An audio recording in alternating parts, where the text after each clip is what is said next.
Hey, Daddy, this is the man of the champions, Bill Fonzie Alfonso, giving a shout out to something else. Something else, Daddy. This is Nicole Matata, Great Warrior Wolf, and you are listening to Something Else. I'm Tony Cini, and you're listening to Something Else. Hey everybody, it's Rich Palladino, the voice of New England, and you are listening to Something Else with Aria.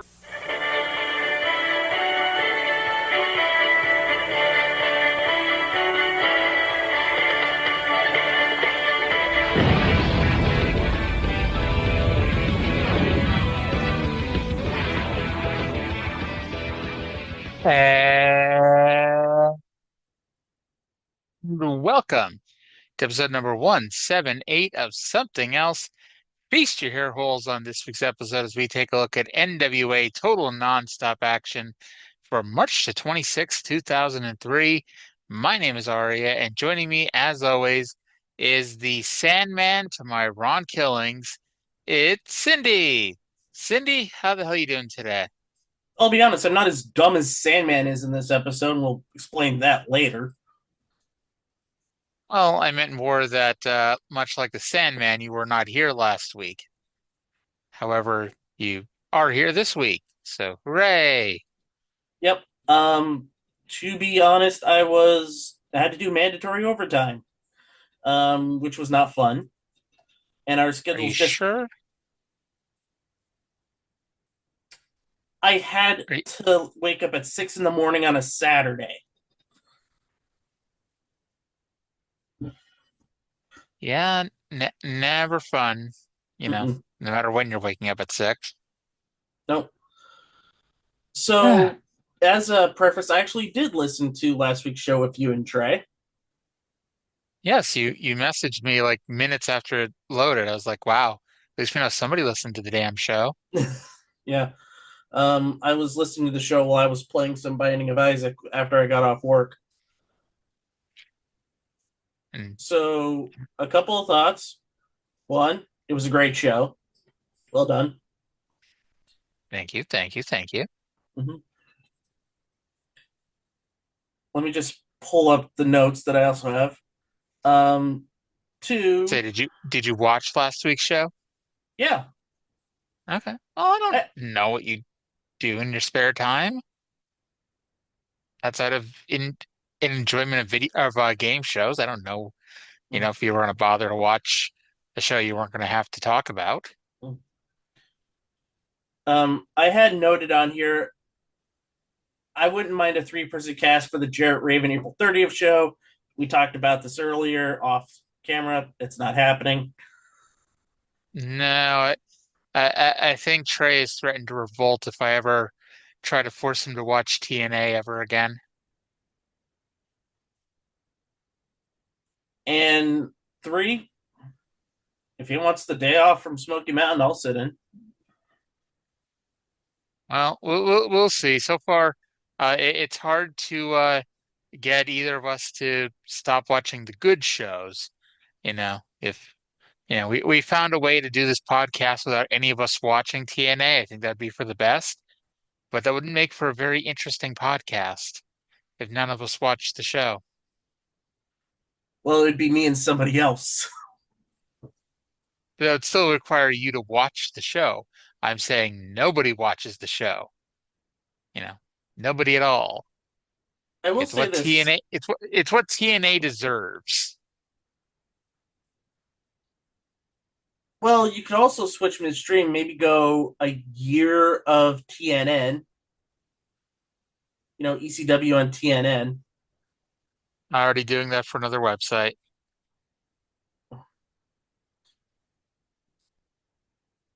How about I It's have another idea. it it we're just gonna get through this crap heap. We got 73 episodes ago, 72 episodes ago, something like that. We'll just fucking get it done and never think about this shit show ever again. So we're looking at NWA Total Nonstop Action, episode number 38, March 26, 2003, live from Nashville, Tennessee. Now, of course, we'd like to tell you what else is going on in the business world of TNA.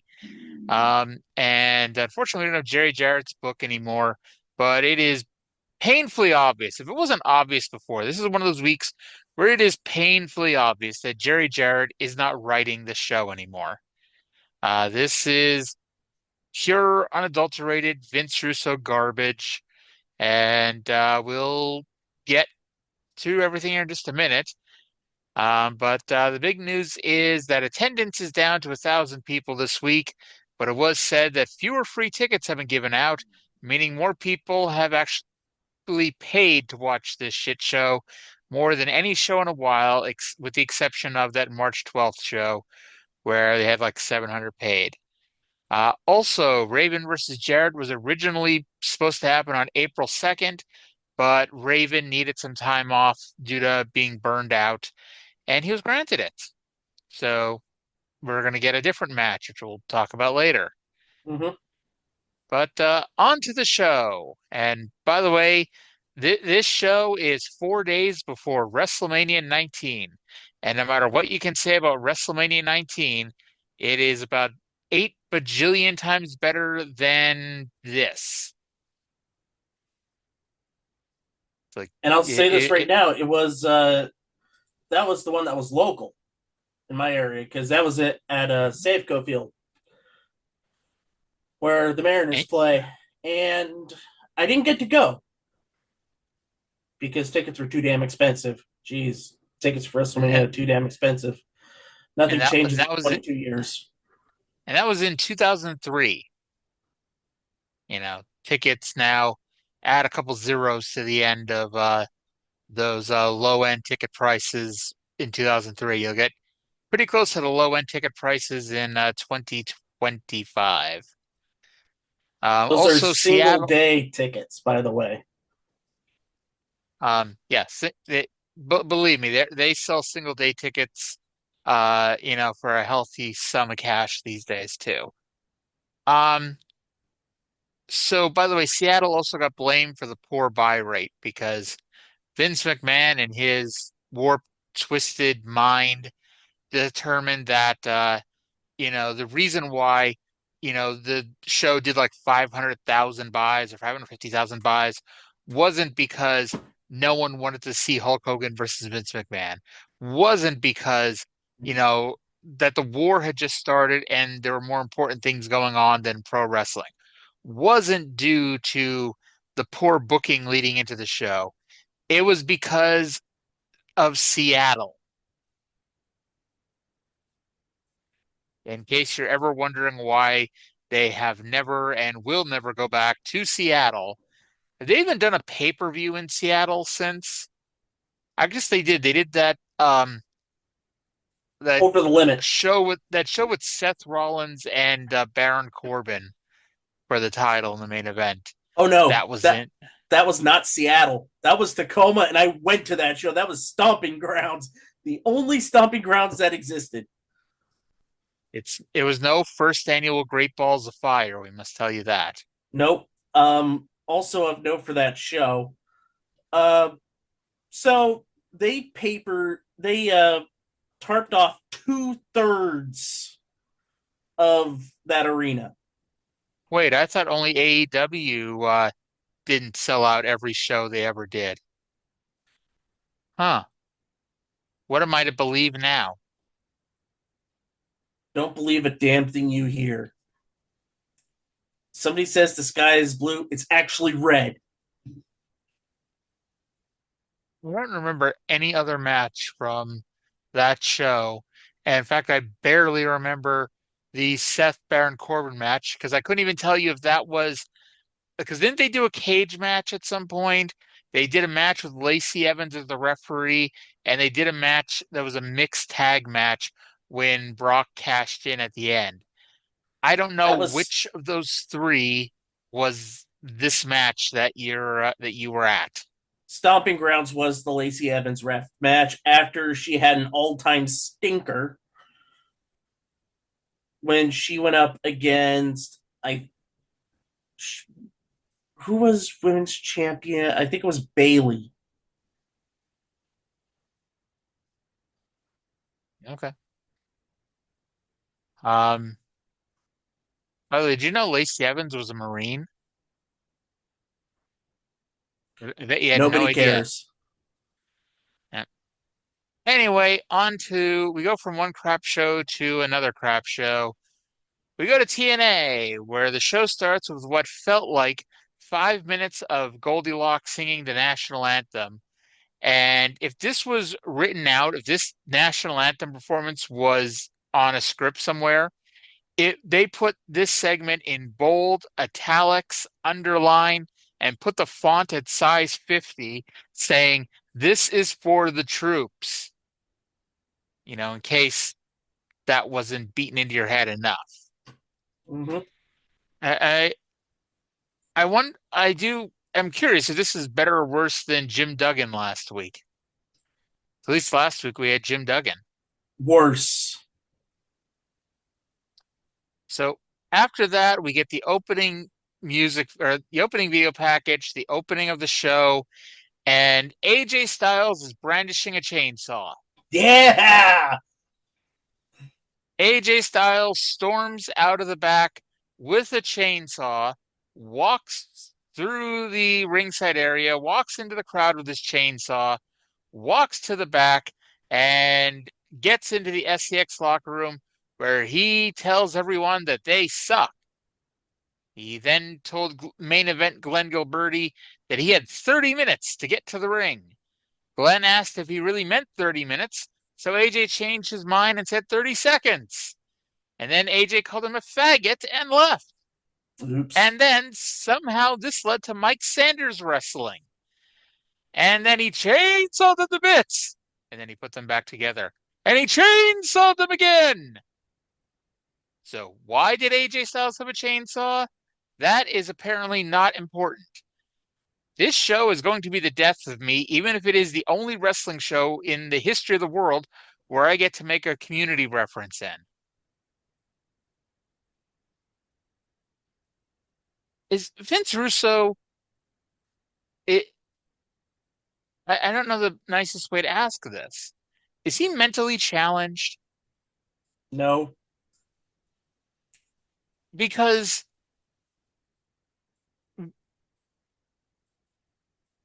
okay, I get it, bro.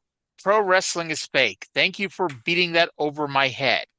However, we're supposed to believe that everyone's actions and reactions are supposed to be real.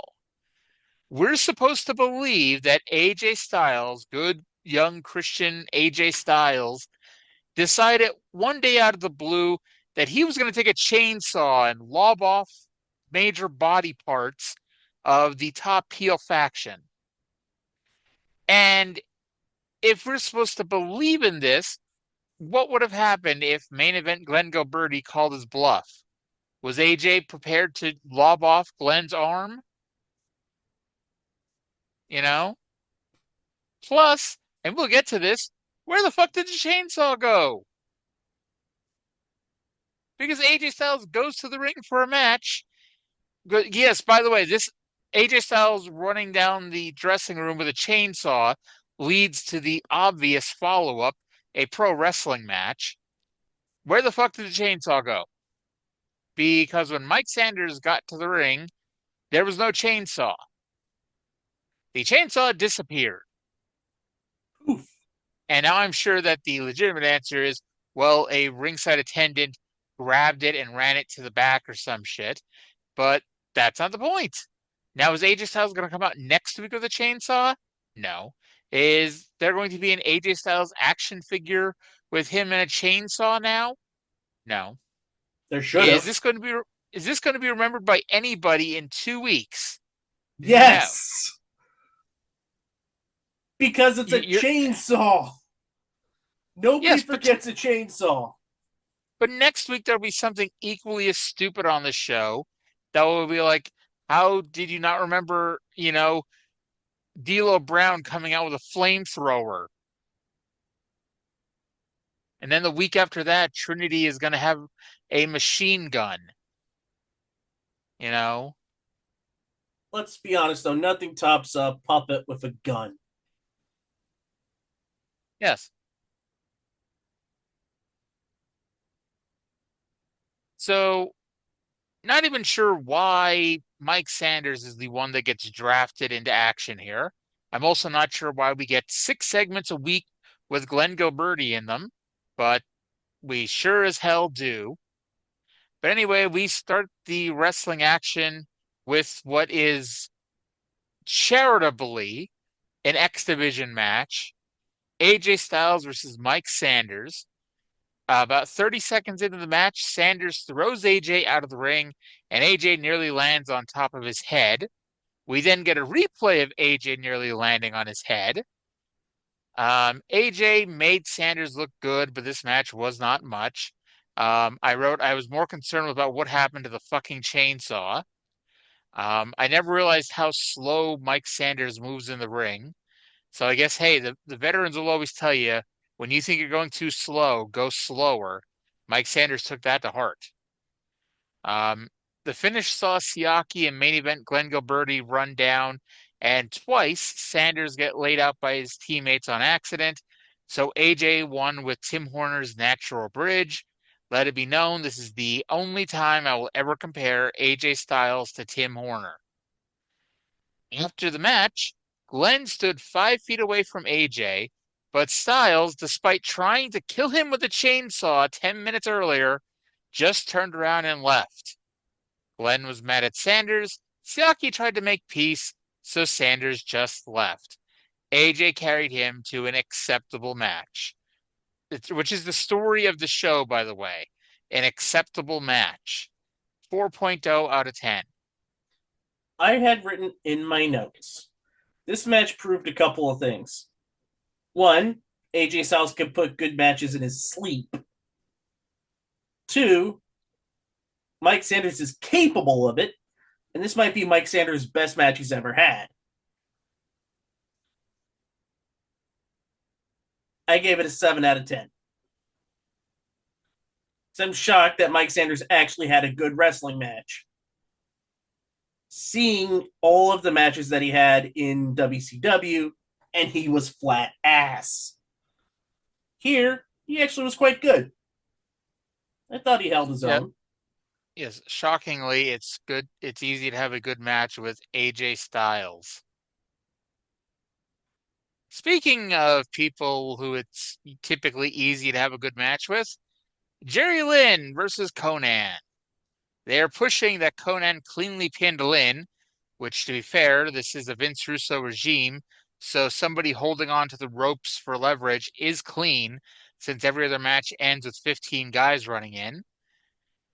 This is your weekly reminder that 6 weeks ago, Jerry Lynn won an X Division title match, and since then, the only people to get title matches are people who lost their most recent match. Notably, and we've mentioned this, every time Conan has been here so far, Conan is already hurting. It is obvious that at some point he's going to have some major surgery. But Yeah, it was despite that, very apparent in this match. Despite that, he is still moving faster than Sanders was in the opener. I'm half convinced Mike took a nap just before the show started. Despite being a 3-month-long angle, this match had almost no heat. And in theory, U.S. versus foreign country, especially in March 2003, should have at least got, some cheap heat. But it didn't. Conan did eventually turn into first gear, and we had a hot finish that ended with Lynn pinning Conan with a roll-up. So apparently the story of this show is 2-star matches ending in a roll-up. After the match, a masked man attacked Jerry Lynn while Conan played dumb. Lynn carried Conan to an equally acceptable match as the opener, and not sure who this masked man is supposed to eventually be, but for 1 week at least, it is Shark Boy under a different mask.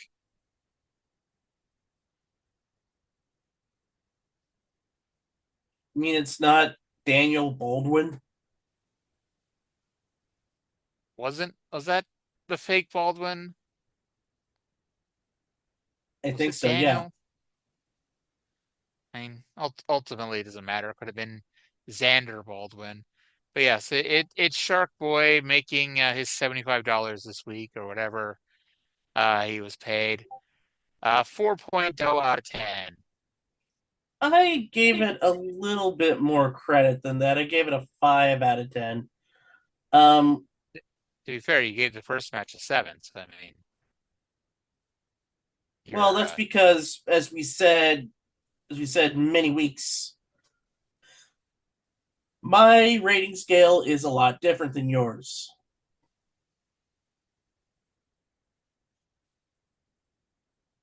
Mhm. So I want to talk about some production hiccups here for a second. So Tanae, in this next throw to a pre-tape, said we're going to get to a Raven package and then go to the Jarrett interview that he taped earlier because Jarrett was going to a charity event. Guess what aired first? Was it the Sandman sitting in the back drinking beer? No, it was the Jarrett interview that aired first. This interview was pretty much nothing really. It was every Mike Tenay promo. At the end, Mike Tenay asks a question where whoever he's interviewing gets pissed off and walks off. At some point, people are going to stop doing interviews with Mike Tenay because, at some point it's going to end with him asking a question they don't like. So yes, by the way, TNA has one show a week. It's on Wednesdays from 8 to 10 p.m. And this is when Jeff Jarrett has a charity commitment. And thus he cannot be here on the show. And I wrote that, like a good little baby face, he runs down pretty much the entire roster. Hmm. And then We we get the then get Raven package. we get the Raven package. We then get Jim Mitchell coming out with Slash and Brian Lee. I wrote, "Where is Malice?" And that question will never get answered because Malice was supposed to be on this show in this match, but he has disappeared. And to my knowledge, I think he disappears forever at this point. So I'm pretty sure he does not come back anymore. Yeah, he's in all Japan until the end. So the Sadistic and Madness match is not Triple X versus Slashley and Malice. It's two of Triple X and the Heresies versus Slash, Lee, and two mystery men. The Sadistic and Madness match is essentially the famous Doomsday Chamber of Blood match without the cage. It's a street fight. You can't be pinned until you bleed. So if you never bleed, you can never be pinned. You know, there you go. Smart. Um, and by the way, the reason why they didn't announce what the rules were to the stupid match last week is because Vince Russo didn't come up with the rules until days later. Out walked Triple X and the Heresies. Low Key was not here this week, so it was just Daniels and Skipper. Daniel says SEX is a better religion than the new church since they outnumber the church 2-1. I To be made sure fair, to write that down. And also of note, this is the first instance of the Triple X theme. okay. To be fair, they say it's 2-1 because it's 4-2 here, but in reality, there's like 50 guys in SEX at this point, so it's like 50 on 3 or so. Yeah, with more Um, coming. we get a half-assed 4-2 beatdown until Slash and Brian Lee are saved by the Sandman and Perry Saturn of all people. By the way, Perry Saturn, the great friend that he is, he let his friends get beat down for about 30 seconds while he waited for his entrance video and music to play. I gotta be And honest, it was so, yeah, nice seeing Perry Saturn. I actually liked Perry Saturn in WCW and WWE before the Mike Bell incident mhm. where Saturn just went off on him and then he got Moppy as punishment, but got Moppy over. And then Raven shredded Moppy.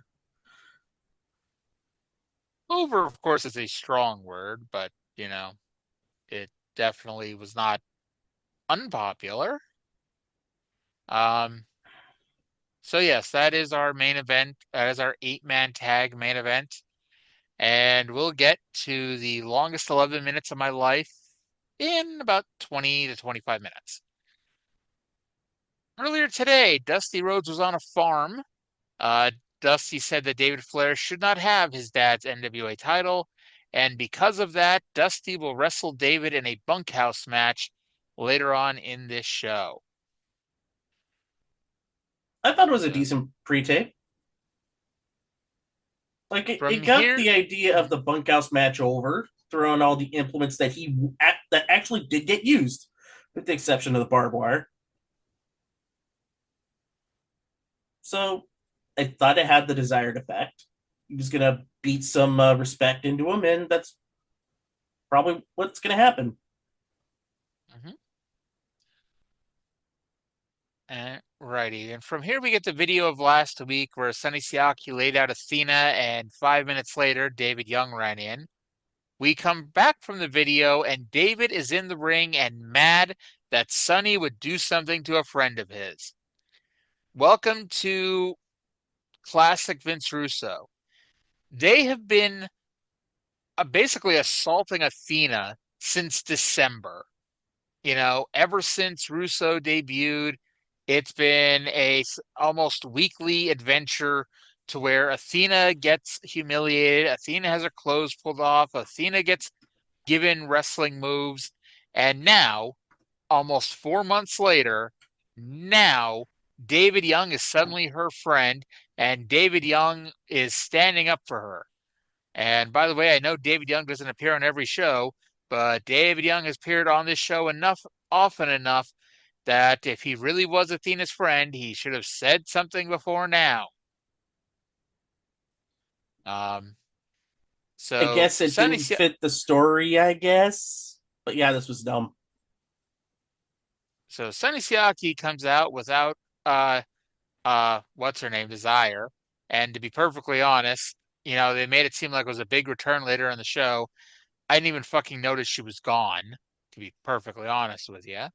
Well, they Um, had the explanation last. I remember they had the explanation that she had, I think it was a stomach illness or something like that, so she had to sit out.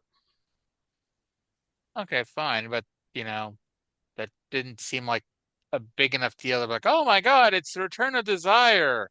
Because yes, this match was, oh my God, the return of Desire. That also means So that the match, Hollywood is gone now.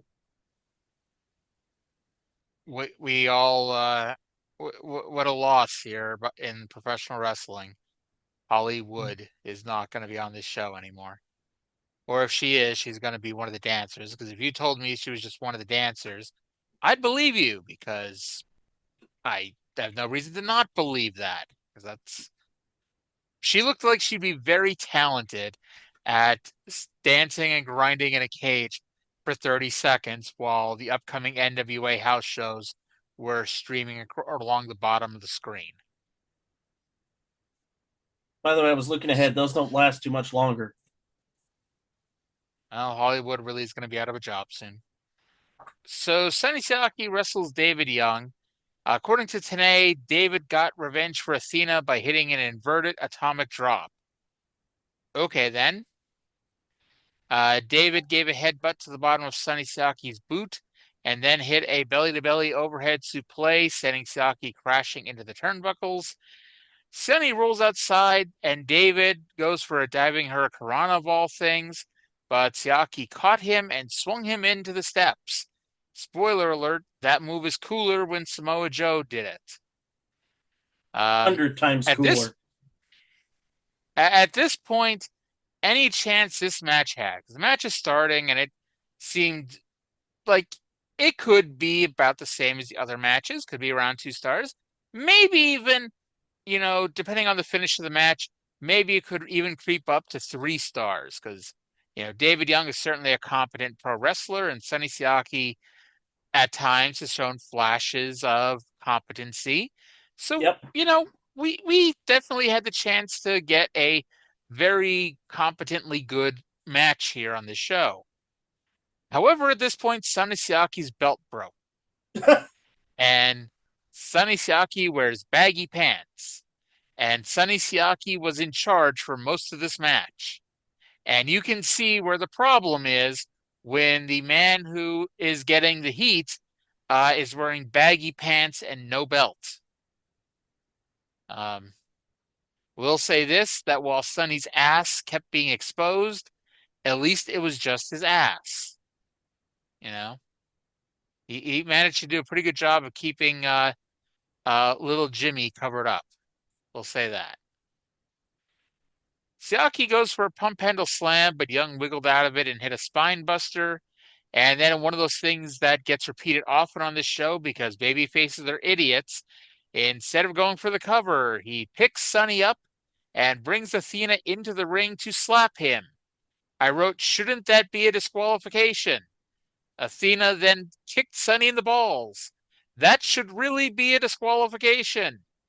Desire then has her amazing return that barely anyone noticed she was gone, but Desire returns running in from the back and attacking Athena, and that, finally, is a disqualification. After the match, Sonny gives David Young the Siacalypse now before handcuffing Young to the ropes. He then gave Athena the regular Siacalypse and let it be known that Mike Sanders and 2003 Conan had better matches on this show than David Young versus Sonny Siaki. 3.0 out of 10. I had the exact same thing written down. 3 out of 10. What the hell were they thinking with the ending? Like, they just threw out the match is essentially what happened. It should have been Siaki by DQ, but whatever. This match was nothing, and it's made even more moot next week. Spoiler. Yippee-ki-yay, Melon Farmer. Yeah. Does David turn on his very good friend Athena? I mean, it's a Russo show, so the fact they didn't turn on Athena this week is already a surprise. Yeah. So backstage, Goldilocks is with Amazing Red. Oh, wait. I gotta tell you this one. Okay. So to the back, Goldilocks is towering over Amazing Red. There is a mixed tag, and Red has a partner, and it's the debuting Mickie James. However, when Goldie asked her what her name was, Mickie informed the world that her name was, and I quote, "Screw you, bitch." Tenay later tried to claim it was Alexis Lurie, but very clearly, Mickie James informed us that she prefers to be called "Screw you, bitch." She learned that from Alec Baldwin's character from Glenn Ross. Well, we know that all Vince Russo does is watch old movies. At least they're newer movies than Vince McMahon. Vince McMahon watched stuff 20 years too late. At least with Glenn Ross, it was about 10 years too late. I was fully expecting to see Alexis Lurie, Mickie James say it takes brass balls to be a professional wrestler.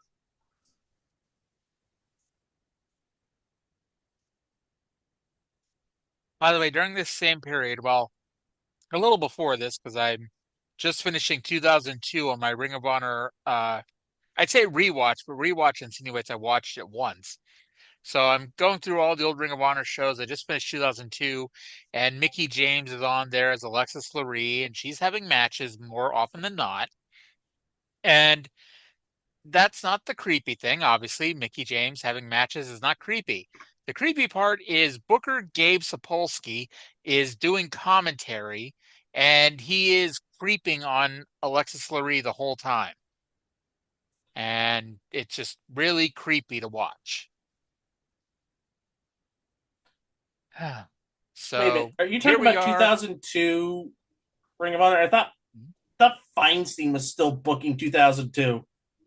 Feinstein was never booking. Gabe was always the booker. Feinstein was the money. Until even then, he wasn't. He said 18.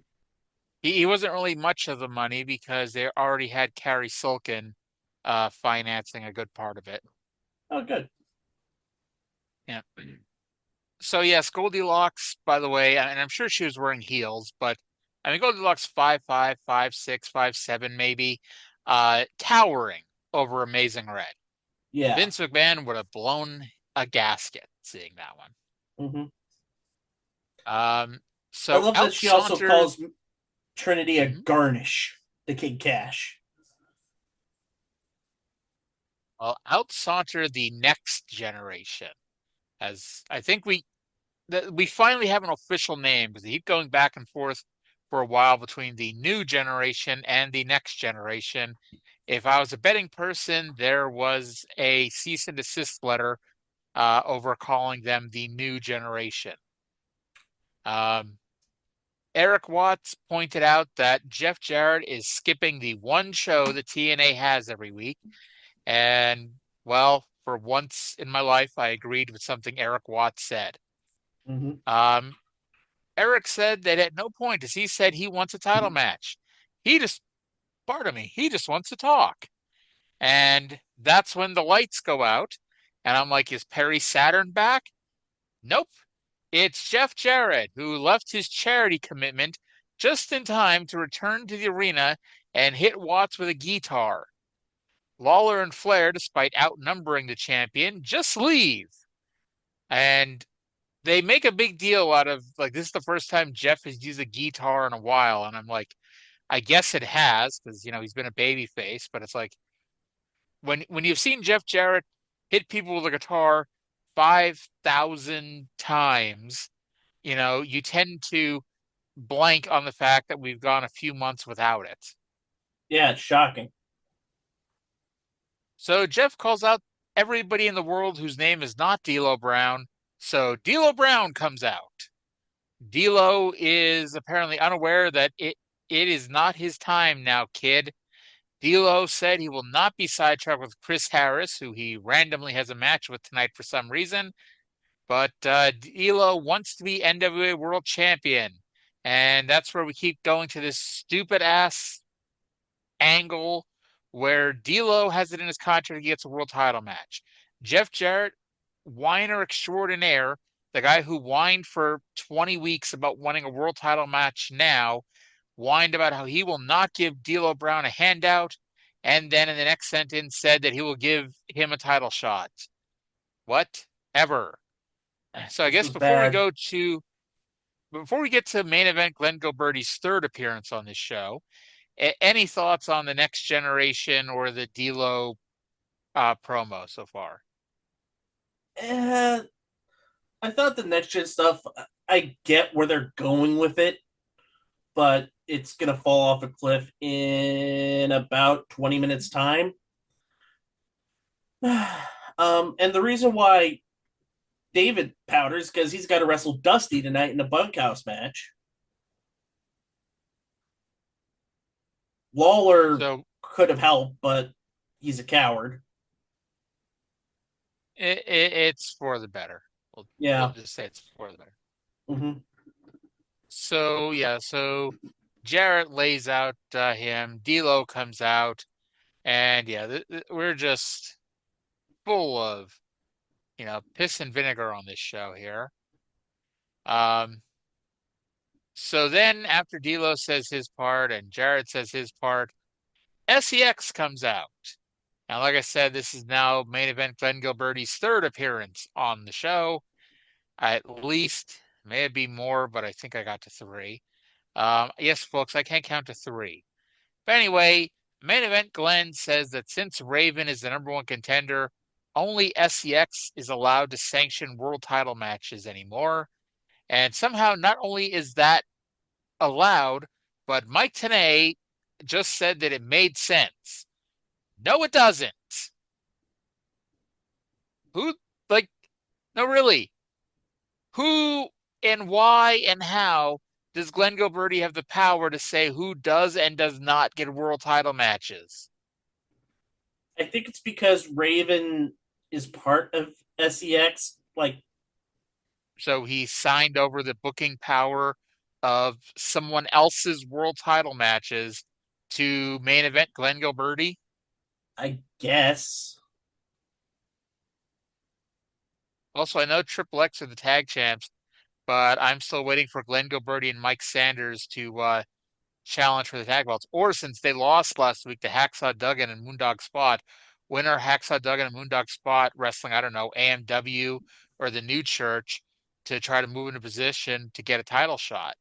Well, no time soon because both of them don't appear ever again. No, Duggan appears in October because they do when they're teasing Hogan coming in. They announce one week that Jeff Jarrett's going to wrestle somebody that Jimmy Hart brings in, and he brings in Duggan. That part I remember. Um, so Glenn called Jeff Jarrett a dirty, no good son of a bitch. Glenn told D'Lo he will get his title shot next week on one condition, and then proceeded to give D'Lo two conditions. The first is that D'Lo will have SCX in his corner, and if D'Lo wins the belt, he will become a member of SCX. Brown does not say no, and as a matter of fact, he makes the match official. And Jarrett, because Vince Russo cannot get out of 1998, Jeff Jarrett announces that Glenn should not piss him off. Tenay says he wishes TNA had a commissioner who could make these decisions on the fly. And I didn't note this earlier, but there was talk that they were going to bring in a commissioner, which we eventually do get an authority figure on the show. And sadly, it is not Bullet Bob Armstrong or Ricky the Dragon Steamboat. But it's also not Bill Behrens or that guy who was the president of the NWA. That Jim the Miller. fat, yes, him. It's not him either. Um, I wrote, should have it's paid Bullet Bob the extra $50 a week then. yes, yes, $50. Like even like yes, they're losing a shit ton of money right now, but is $50 really going to make or break the company? No. But oh well. We can have other people call Goldilocks a bitch 3 times an episode. Yeah, we got Alexis Lorene. She can do it for $100. Yep. So yeah, so now we have D'Lo Brown versus Jeff Jarrett next week for the World's Heavyweight Wrestling Championship, which they've now told you that no matter what happens, and I have not watched next week's show yet, but no matter what happens, it will not end without, 5 to 10 guys all interfering in the match. And I mean, one of the proponents is Stone Cold Jeff Jarrett. So it doesn't matter if 10 guys interfere. You know exactly how that's going to end. It's part of Seriously, the who Jeff Jarrett who machine. who was a more selfish self booker? Jarrett during this period, by the way, because you know, on one channel you had Hunter, burying everybody and putting himself over no matter what. And on this channel you have Jarrett burying everybody and putting himself over no matter what. At least when you were watching Hunter do it, you didn't have to pay $10 a week to watch him do it. I'll add on to that because in some instances, Hunter will actually allow himself to be humiliated sometimes. Jarrett never did that. And I still remember the story about how one of the writers was going up to Hunter backstage before the show and told him that the plan was for whatever heel Hunter was feuding with was going to lay him out that week. And Hunter asked him what page in the script was that on, and Hunter then flipped to that page and tore it out and said it's now not in the script for this week. So, just one of many Triple H stories that you know, you hear over the years. Oh yeah, and by Yeah, the way, speaking of WrestleMania 19 and Triple H, we of course are in the middle of the Booker T's kind of people don't win world titles, um, which then led to Triple H beating Booker T at WrestleMania, thus proving that Booker T's type of people do not win world titles. I guess So, Truth winning the title doesn't count. nope. And neither did Booker, winning the WCW title 5 times. And somehow WWE never had a racial discrimination lawsuit. I guess that was the most blatant it ever had been, but Booker, I guess, was never going to do that. But you know, where is what's his name? Oh my God, I can picture him Sonny doing Ono, that. No, oh my God, the black guy in WCW. hard work Bobby Walker, No, he was a legend, and then he sued. He was part of the lawsuit. Thunderbolt Patterson. Yes, there you go. He did that famous awful promo in 1990. If you move, Ole. If you move. Oh, if you move. Yeah, that's And I'll I say don't know if Thunderbolt was a Thunderbolt bit of a Patterson. hypocrite as well. I mean, everyone in wrestling is. I mean, Sonny Ono, like, come on, like, I get it was, a means to get a paycheck and a few bucks, and I get WCW really was discriminating against, you know, minorities, against talented minorities for not putting them in the situations where they could, get more over and make more money. But the two people leading that lawsuit are Sonny Ono, who is the most overpushed piece of talent perhaps ever at the time, and hard work Bobby Walker, who, you know, probably got as much as he was ever meant to get. I always loved the story that he'd be pitching all these stories, and hey, good. It's what a wrestler should do. You pitch for yourself to do something. But hard work Bobby Walker, who was a jobber, is like, oh, I should do an angle with Sting, and I'm going to be. I think the story is he's going to be Stang, and That he's was going to not be. hard work Bobby Walker. That was hard body Harrison. Oh, geez, I'm going to get sued now. Well, Either way, don't hard work worry. Bobby Walker and hard body Harrison, both equally talented individuals. No, no.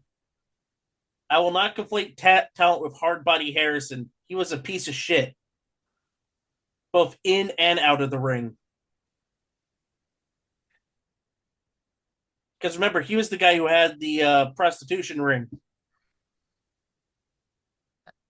I'm aware, but how did that make him a piece of shit in the ring? Because he sucked in the ring as well. All right. Dusty Rhodes versus David Flair in what was called a bunkhouse stampede match. Flair used a horrible ripoff of the 2001 A Space Odyssey theme. It's possible that, and I'm not going back to rewatch this to confirm or deny this, it's possible he used the same music that Rick did when he went to TNA, a decade later. Nope. Different theme. Um, Dusty had his fiddle music, and I'm not sure whose music was worse, but it was a coin flip at this point. Flair's because it Um, sounded like Ric Flair's theme if it was made on Fiverr and had 30 minutes to do it. so not sure what was worse, David's music, Dusty's music, or this match. And to think for a while, I thought the next generation strategy for matches was to never have David wrestle. And I'd like to point out that I know Dustin was going through his drug issues at the time, but in 2003, this is the wrong Rhodes, and this is always the wrong Flair to have in a match. In fact, I bet Reed, who is still an untrained wrestler, I don't think he starts training until like '07 or so. I bet Reed at this point could have walked out there and had a better match with Dusty Rhodes than David Flair. Now, to David's credits, and this might be the only time you ever heard me giving David any credit, he just let Dusty beat the fuck out of him with plunder. Dusty may have thought he was in a battle royal because he did not take a single bump, nor did he come close to taking a single bump in this match. And finally, Dusty pinned him with after a cowbell shot. So the next generation loses again. After the match, Dusty grabs David's NWA title replica, but Brian Lawler ran down and grabbed the property of David and Ric Flair and took it back in this big heel move, and he ran away. And so Dusty Rhodes is your winner, and I have generously given this a 0.5 out of 10. I gave it a 2 out of 10. I mean, anytime David Flair gets beat up for being shit, it's good for me. Also, we have an end. This is David Flair's last match on the pay-per-views. He has 2 more matches on Explosion, but this is David Flair's last match. Oh, darn. I am so sad to hear that. What will we do now? And it's one of those things, it's like, again, Russo's booking this shit when we have 6 appearances of Glenn Gilbertti, we have Mike Sanders, we have David Flair wrestling in the ring. And why couldn't he be friends with the, good wrestlers? Nope, we can't have that. Backstage, Goldie is with America's Most Wanted and is asking why Chris Harris has a singles match. Chris Harris said over and over and over and over and over and over and over again that there is nothing to this, and they are still friends and they're still a tag team. And in case you needed me to spell this out for you anymore, the plan at this point was to split them up and make Chris Harris a heel. That does not happen, in case you care. They get close, but it doesn't happen. Yep. I think this is the time that basically they both went to whomever and threatened to quit if they tried to split them up. Because, they're much better, especially at this point, they're much better as a team than they were going to be separate. Oh, that may have been later on because they end up being together a lot longer than every booker in TNA wanted them to be because, man, everyone tried really hard to split these two up for a while there. So we then get our mixed tag team match. It is X Division champion Kid Cash and Trinity versus Amazing Red and Screw You Bitch. Now, I say this every week, and I'm going to keep saying this every week. Someone needs to tell Jeremy Borash that when the title is not on the line, you do not announce somebody as the reigning and defending champion because they are not defending the title. Just say reigning. So either Kid Cash has a new theme song or he's using Trinity's theme, which I wasn't aware she had one. This is Trinity's theme. So Screw You Bitch reminds me of someone, and as long as you ignore that I outed her as Mickie James 200 words ago, you'd have no idea who it was. So Cash and Red do the bulk of the match, which isn't totally surprising. After 3 minutes with no reactions by the fans to the two of them, the women tagged in, much to the fans' love for some reason. Trinity and Bitch have a decent little back and forth. Neither are incredibly good at the moment. Bitch, of course, improves. Trinity, of course, does not. Screw You and Trinity. I say that because Mickie James in 6 months is an OVW, and Trinity does not have a women's division. In 5 months, Mickie James gets a boob job, and in 6 months, she finally gets signed to OVW. Yep. Which, call me sexist all you want. That is literally the only thing, the difference between her in October when she gets signed and her in April when she's not signed. So let's see here. Screw You and Trinity knock down the opposing male and then knock down each other with a double clothesline before tagging out. We break down into a 4-way. The finish sees Red hit an infrared off the top rope, but then waited several seconds as Trinity hit a moonsault on Bitch and pinned her. I was convinced they were going to do a double pin here. And also, you may have recalled I said that the men tagged into the match. So why were Trinity and Screw You Bitch allowed to, make the winning fall? That is not important. So after the match, because no team can get along no matter what, Kid Cash is mad that he won the match. Specifically, he's mad that while he won the match, he was not the person that made the cover because it doesn't fucking matter. And then he stormed off. And just to sum this up, Kid Cash versus Red is good. Bitch versus Trinity, not as much. Kid Cash and Trinity are winners, 4.5 out of 10. I gave it a 5 out of 10. And the reason at the end is because, and Mike Tenay said this in commentary, a little bit of jealousy is starting to set in because Trinity is starting to get a lot more reactions. And it was the seed that got planted by Red, where Kid Cash can't win without Trinity. Well, that wouldn't have made a difference even if he would have gotten the pin here. It still would have been he won the match with Trinity as his partner. If he doesn't want anything to do with Trinity, then don't do matches with Trinity. Don't come out there with Trinity. Don't have matches involving Trinity. It's TNA doesn't have an authority figure, so if you don't want to wrestle with Trinity, you don't have to. Just go, kiss up to main event Glenn Gilbertti. So Well, it also backstage, leads to one of my least favorite gimmicks that a person can have. We'll just say that. alrighty.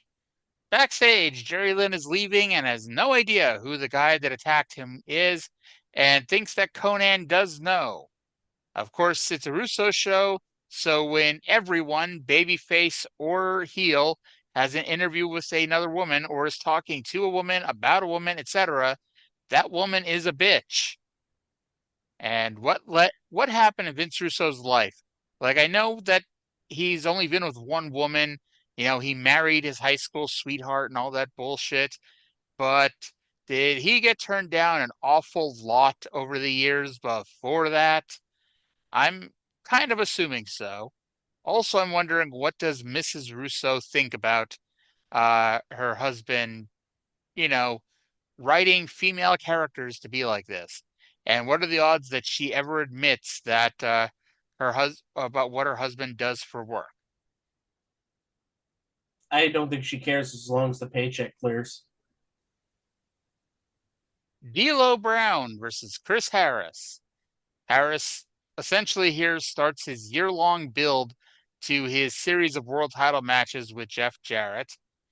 And apparently the world title match for next week has yet to be officially signed.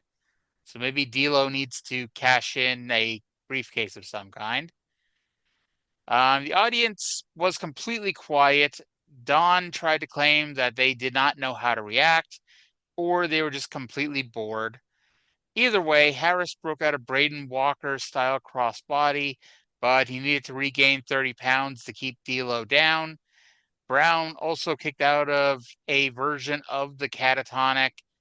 Here in this babyface versus babyface match, the referee took a bump because, of course, they did, and everyone's head turned towards the SCX locker room. Brown goes for the frog splash, and Harris literally just got out of the way. If he'd waited one more second, he would have been smushed.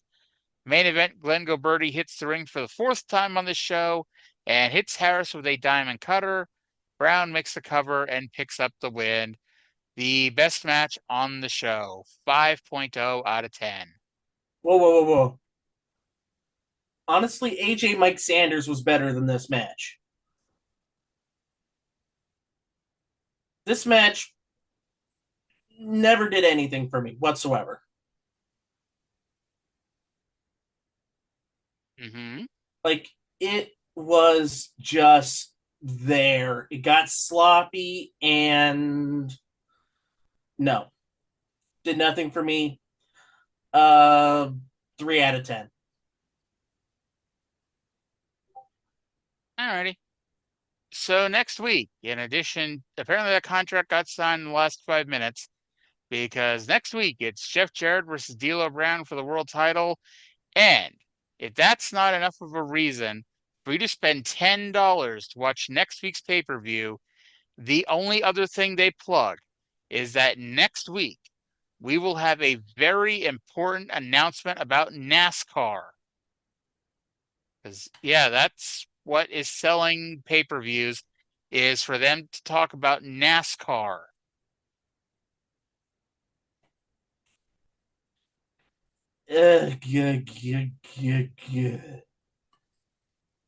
Triple X and the Heresies versus the New Church, Sandman, and Perry Saturn in a sadistic end madness match. Despite what Borash claimed yet again, Triple X is not defending the World Tag Team Championship in this match. And as we noted earlier, the rules of this match are you cannot be pinned unless you bleed. So Sandman, showing how good of a teammate he is, busts himself open with his beer can before the match. So, hooray. Now, if you remember, the last time Sandman was here, about 2 weeks ago, he lost the tag team match in 27 seconds because he was too busy walking through the crowd while his partner, Steve Corino, quickly got beaten on. Right. And honestly, by the end of this match, I was wishing that was what would have happened here. But instead, our sadistic end madness match starts as a normal 8-man tag where people tagged in and out in this no disqualification street fight. Everyone waited patiently for the tag. The referee did try to enforce the rules, and we quickly break down into an 8-way brawl. We have one referee for 8 guys brawling in 4 different areas of the building. It's amazing how little heat this match had. No one gave a shit. Perhaps because AMW used to do wild brawls every single week and they were all much better than this. People Yeah, hit their finish. Mhm. and also of note, like the show kind of fell off a cliff after, say, the bunkhouse match, That was which before the cliff. that was the branch a little bit below the cliff. They were hanging on to that branch because, like I said earlier, I do like it when David Flair gets his ass handed to him. And also, I forgot to mention in that match, Dusty had a hat on and then put it on the referee. The referee wore the hat the entire match, which I thought was funny. That's another reason why I gave it 2 out of 10. So people hit their finishers over and over again, which would have burned the crowd out if they cared, when suddenly the finish saw Ron Killings walk out with fucking Mabel of all people. Fucking Mabel of all people laid out Christopher Daniels and allowed Slash to pin him for the win. Yep. This match went 11 minutes and went easily 5 minutes too long. Mm-hmm. Which, how often can you say that about an 11-minute match? So, Mabel is this week's surprise. Mabel. And 4.5 out of 10, because apparently I was feeling generous here, which might be the best match Mabel has ever kind of been involved in. I gave it a 5 out of 10, and I will spoil this right now.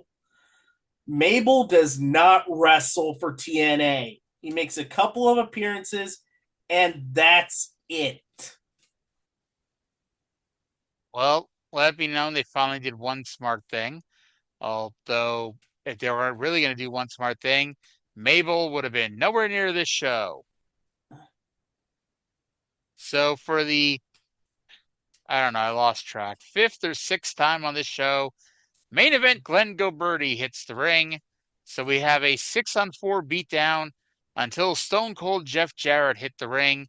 And Jarrett single-handedly laid out all 6 men with a chair. So D'Lo Brown ran down to yell at him. And so Jarrett then gave D'Lo a chair shot too, which gave D'Lo a very legitimate concussion. Good job, Jeff. And that's how the show came to an end. That was the explosion off the cliff. And I think both of us are going to say the same thing when we get to the build for next week. So overall match quality 3.64. Because yes, when almost every match has the pretty much exact same rating, you end up with the rating that's right there. Overall enjoyment 3.5 out of 10. This was not a god-awful show. We've had much worse. Yeah. Last week is an example of one that was much better. This was not that. Although, and I've gotten to this point for like the last month, I may just be numb to it all at this point. And of course, it would have been too much to ask for our one, great match every week. And future build, 4.0 out of 10. It would have been higher if the Jeff Jarrett D'Lo Brown world title match next week wasn't all about how D'Lo will join the heel faction if he wins, giving us an overall rating of 3.71. Back to that being considered almost a good score. I thought you were going to go harder on the build for next week because you have Jarrett lay out D'Lo, kind of nullifying the purpose of the match. Show rating for me, I thought it was average, 5 out of 10. But the build for next week is a 3 out of 10 because of the chair shot. And the antithesis of D'Lo being his own man and then wins he joins Sports Entertainment Extreme kind of flies in the face of that. We also have no movement on. Well, Raven wasn't here because, like you said, he was burnt out. Plus, they said he was dealing with injury. I just don't know what to do with the show. And when I said I had other ideas, if you ever wanted to hit the eject button, I have a good one. I'm afraid to ask. A company with no flair. WCW from Great American Bash 91 to Super Brawl 3. Ladies and gentlemen, I'm looking for a new co-host here starting next week because Cindy just lost her mind. But look, okay, the first 3 months aren't great, but you know what? The Dangerous Alliance saves it.